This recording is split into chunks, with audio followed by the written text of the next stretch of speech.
নমস্কার। আজকে থেকে আমি শুরু করছি একটা নতুন সিরিজ।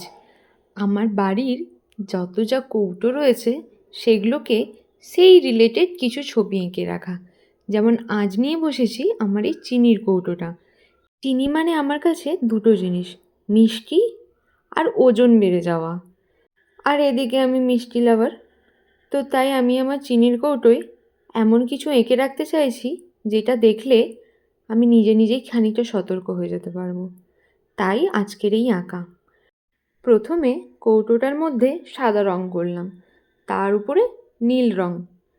এইভাবে বেশ কালারটা তৈরি করার পর একটি মহিলা আঁকলাম এবং তার শাড়িটা রং করে তার চোখ, নাক, কান সমস্ত কিছু এঁকে বর্ডার লাইন কমপ্লিট করলাম। এবার সাইডে একটু হলুদ রং দিয়ে ব্যাপারটা উজ্জ্বল তৈরি করলাম।